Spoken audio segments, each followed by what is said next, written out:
महाराज वीर सिंह भोजन करने बैठे हैं। बिल्लू एक बड़ी सी चांदी की थाली में कुछ नया पकवान लेकर आता है। चंदा दूर खड़ी देख रही है। बिल्लू उत्साह से कहता है, महाराज, मैंने आज आपके लिए एक बिल्कुल नया आविष्कार किया है, शाही करेला मलाई मार के। महाराज वीर सिंह एक निवाला खाते ही उनका चेहरा लाल हो जाता है और वो खांसने लगते हैं। पानी पानी लाओ।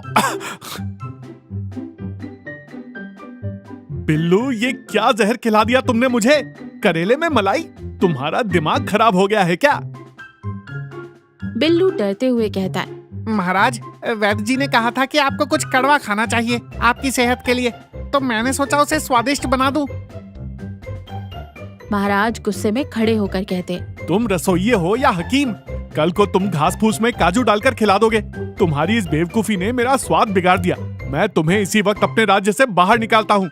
निकल जाओ और आज के बाद मुझे अपनी शक्ल मत दिखाना।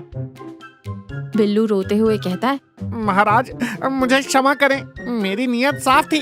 महाराज हाथ दिखाकर रोकते हुए कहते, एक शब्द और नहीं। सेनापति इन्हें राज्य की सीमा के पार छोड़ाओ। बिल्लू उदास होकर सिर झुका लेता है। चंदा माथा पीट लेती है।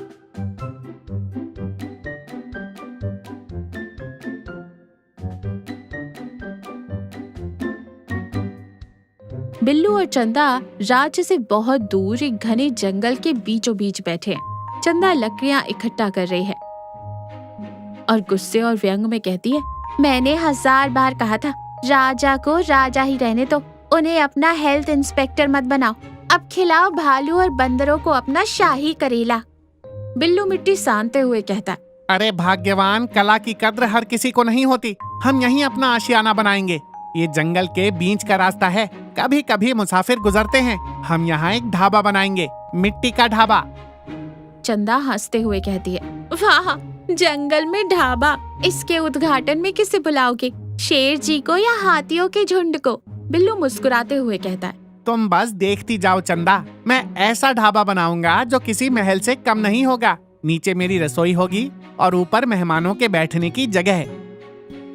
दोनों मिलकर कई दिनों की मेहनत के अंदर 2 मंजिला मिट्टी का ढाबा तैयार करते हैं। नीचे एक खुली रसोई है जहाँ बड़े बड़े चूल्हे हैं और लकड़ी की सीढ़ियों से ऊपर जाने पर बांस और मिट्टी से बना एक हवादार भोजन कक्ष। ढाबे की ऊपरी मंजिल पर दूसरे राज्यों की और पैदल जाने वाले मुसाफिर और व्यापारी बैठकर खाना खा रहे हैं। माहौल बहुत चहल पहल भरा है। बिल्लू उत्साह से खाना परोस रहा है। चंदा एक तरफ बैठकर गल्ले में सिक्के गिन रही है। एक मुसाफिर संतुष्टि से हाथ धोते हुए कहता है, बिल्लू भैया, तुम्हारे हाथों में कोई जादू है। सैकड़ों मील पैदल चलकर व्यापार करने वाले हम जैसे लोगों के लिए इस घने जंगल के बीच तुम्हारा ढाबा किसी स्वर्ग जैसा है। तुम्हारी सब्जियां खाते ही सारी थकान दूर हो जाती है। बिल्लू विनम्रता से हाथ जोड़कर कहता है, ये तो आपका प्यार है बाबूजी, पेट भर कर खाइए। भगवान की कृपा से मेरा खाना आपको पसंद आया। चंदा सिक्के खनखनाते हुए और मुस्कुराते हुए कहती है, देखा बिल्लू, वहाँ उस गुस्सैल राजा को खाना खिलाते थे तो सिर्फ डांट मिलती थी। यहाँ देखो, तुम्हारे खाने की चर्चा आसपास के राज्य में भी हो रही है। अब हमारा मिट्टी का ढाबा मशहूर हो गया है। पैसों की भी कोई कमी नहीं है। महाराज ने तुम्हें निकालकर एक तरह से हम पर बहुत बड़ा उपकार किया है। बिल्लू मुस्कुराते हुए कहता है, जो होता है अच्छे के लिए होता है चंदा।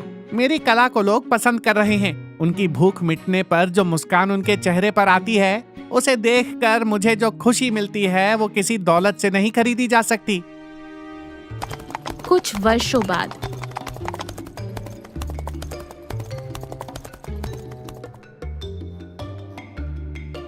महाराज वीर सिंह और सेनापति विक्रम शिकार खेलते खेलते अपनी सेना से बिछड़ गए हैं।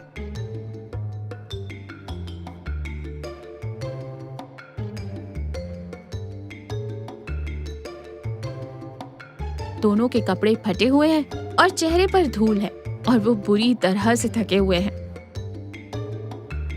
सेनापति विक्रम हांफते हुए कहते, महाराज, मेरे पेट में अब चूहे नहीं, बड़े बड़े डायनासोर दौड़ रहे हैं। 3 दिन हो गए हैं, एक बेर भी नसीब नहीं हुआ। महाराज वीर सिंह चिड़चिड़ेपन में कहते हैं। चुप रहो विक्रम, मेरी तो भूख के मारे आंखों के सामने जलेबियां नाच रही हैं। मुझे तुम्हारा ये गोल मटोल चेहरा भी अब एक बड़े से तरबूज जैसा लग रहा है। सेनापति विक्रम डर कर पीछे हटते हैं। महाराज कृपया मुझे मत खाइए, मैं बहुत कड़वा हूँ। काश आज बिल्लू के हाथ की सूखी रोटी ही मिल जाती। महाराज उदास होकर कहते हैं। सच कह रहे हो विक्रम, उस दिन गुस्से में मैंने बिल्लू को निकाल तो दिया, लेकिन उसके बाद से महल का कोई भी खाना मुझे पसंद नहीं आया। भूख क्या होती है आज समझ आ रहा है। काश मैं उसे ढूंढकर माफी मांग पाता। तभी दोनों भूख और थकान से गश खाकर एक पेड़ के नीचे गिर जाते हैं। बिल्लू जंगल से जड़ी बूटियां और सब्जियां लेकर लौट रहा होता है। तभी उसकी नजर पेड़ के नीचे बेहोश पड़े दो लोगों पर पड़ती है। पास जाकर देखता है तो हैरान रह जाता है और घबरा कर कहता है, अरे ये तो महाराज और सेनापति जी हैं। इनकी ये हालत। बिल्लू भागकर पानी लाता है और उनके चेहरों पर छींटे मारता है। महाराज धीरे धीरे आंखें खोलते हैं, लेकिन कमजोरी से कुछ बोल नहीं पाते। बिल्लू दोनों को सहारा देकर अपने 2 मंजिला मिट्टी के ढाबे पर लाता है। बिल्लू ने महाराज और सेनापति को ढाबे की ऊपरी मंजिल पर आराम से लिटा दिया है। ऊपर से ठंडी हवा आ रही है और नीचे रसोई में बिल्लू और चंदा जल्दी जल्दी खाना बना रहे हैं। चंदा चूल्हे में लकड़ी लगाते हुए कहती है, वक्त का पहिया कैसे घूमता है, जिसने तुम्हें धक्के मारकर निकाला, आज वही तुम्हारे दरवाजे पर भूखा प्यासा पड़ा है। आज तुम चाहो तो बदला ले सकते हो। नमक की जगह मिट्टी भर मिर्ची डाल दो। बिल्लू गंभीरता से कहता है, चंदा तुम ये क्या कह रही हो? वो हमारे महाराज हैं। एक रसोइये का पहला धर्म है भूखे को भोजन कराना। उन्होंने मुझे निकाला क्योंकि वो राजा थे, वो उनका अधिकार था। लेकिन आज वो मेरे दर पर एक भूखे मुसाफिर हैं। मैं उन्हें अपने जीवन का सबसे बेहतरीन भोजन कराऊंगा। ऊपर की मंजिल पर खाने की खुशबू से सेनापति विक्रम की नींद खुलती है। सेनापति हवा में नाक सिकोड़ते हुए कहता है, महाराज उठिए, क्या आप भी स्वर्ग पहुंच गए? यहाँ से भुने हुए मसालों और शुद्ध घी की खुशबू आ रही है। महाराज उठकर बैठ जाते हैं। विक्रम, मुझे लगता है मैं कोई सपना देख रहा हूँ। इस घने जंगल में ऐसी खुशबू। तभी लकड़ी की सीढ़ियों से बिल्लू और चंदा मिट्टी के बड़े बड़े बर्तनों में गर्मा गर्म खाना लेकर ऊपर आते हैं। बिल्लू सिर झुकाकर कहता है, महाराज का इस छोटे से सेवक के मिट्टी के ढाबे में स्वागत है। महाराज हैरत से आंखें फाड़ कर कहते हैं, बिल्लू तुम, ये सब क्या है? चंदा मुस्कुराते हुए कहती है, महाराज ये जंगल का ताजमहल है, जिसे आपके इसी पागल रसोइये ने सिर्फ मिट्टी और प्यार से बनाया है। नीचे हमारी दुनिया यानी रसोई है और ऊपर स्वर्ग यानी भोजन कक्ष। महाराज आप बहुत कमजोर लग रहे हैं, पहले कुछ खा लीजिए, बातें बाद में होंगी। बिल्लू उनके सामने पत्तल बिछाता है। गर्मा गर्म बाजरे की रोटी, शुद्ध देसी घी, लहसुन की चटनी और ताजी सब्जियों का साग परोसता है। सेनापति बिना सोचे समझे खाने पर टूट पड़ते हैं। महाराज मैं तो कहता हूँ राज्य यहीं ले आइए, क्या स्वाद है।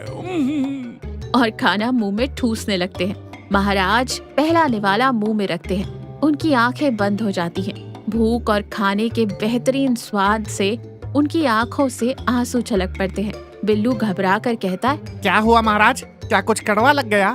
महाराज रोते हुए मुस्कुरा कर कहते, नहीं बिल्लू, आज मुझे एहसास हो रहा है कि अहंकार का स्वाद कितना कड़वा होता है और क्षमा का कितना मीठा।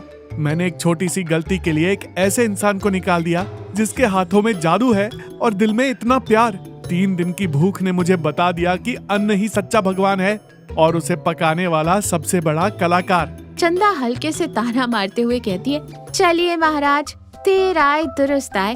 वैसे इस बार खाने में करेला नहीं है, निश्चिंत होकर खाइए। सब हंस पड़ते हैं। माहौल हल्का हो जाता है। महाराज भोजन करके तृप्त हो चुके हैं। वो बिल्लू का हाथ पकड़कर कहते हैं, बिल्लू, तुमने मुझे सिर्फ खाना नहीं खिलाया, तुमने आज मुझे एक नई जिंदगी और एक बहुत बड़ा सबक दिया है। मुझे माफ कर दो मेरे दोस्त, अपना सामान बांधो, तुम और चंदा आज ही मेरे साथ वापस राजमहल चलोगे। तुम्हारी जगह शाही रसोई में है। बिल्लू हाथ जोड़कर आंखों में आंसू लिए कहता है, महाराज, आपके इन शब्दों ने मेरे सारे घाव भर दिए। आपने मुझे माफ कर दिया, मेरे लिए यही काफी है। लेकिन क्या बिल्लू? महाराज, अब इस मिट्टी के ढाबे में मेरी जान बसती है। महल की दीवारों के बीच रहकर मैं सिर्फ एक नौकर था, पर इस खुले जंगल में, इस 2 मंजिला ढाबे में मैं एक आजाद कलाकार हूँ। यहाँ जब कोई थका हारा मुसाफिर आकर खाना खाता है तो उसके चेहरे की संतुष्टि मुझे दुनिया का सबसे अमीर इंसान बना देती है। मैं यहीं रहना चाहता हूँ। चंदा मुस्कुरा कर कहती है, और महाराज, जंगल के बंदरों और मुसाफिरों को भी अब इनके हाथ के खाने की आदत पड़ गई है। अगर हम गए तो वो सब हड़ताल कर देंगे। तुम्हारी मर्जी बिल्लू। मैं तुम्हारी कला और तुम्हारी आजादी का सम्मान करता हूँ, लेकिन मेरी एक शर्त है। कैसी शर्त महाराज? महीने में एक बार राजा वीर सिंह अपनी पूरी वेशभूषा उतारकर एक आम इंसान की तरह तुम्हारे इस जंगल के मिट्टी के ढाबे पर खाना खाने आएगा। और हाँ, उस दिन तुम मुझे शाही करेला मलाई मार के भी खिलाओगे तो भी मैं बिना शिकायत के खा लूंगा। सेनापति विक्रम अपना पेट पकड़कर हंसने लगता है। बिल्लू और चंदा भी जोर से हंसते हैं। महाराज भी ठहाका लगाकर हंसते हैं। तो देखा, इंसान की असली कीमत उसकी कला और उसके साफ दिल में होती है। क्रोध और अहंकार हमें अपनों से दूर कर देता है, लेकिन क्षमा और प्रेम बड़े से बड़े घाव को भर सकते हैं। कड़ी मेहनत से कहीं भी सफलता पाई जा सकती है। अन्न का सम्मान करना और भूखे को भोजन कराना दुनिया का सबसे बड़ा पुण्य है।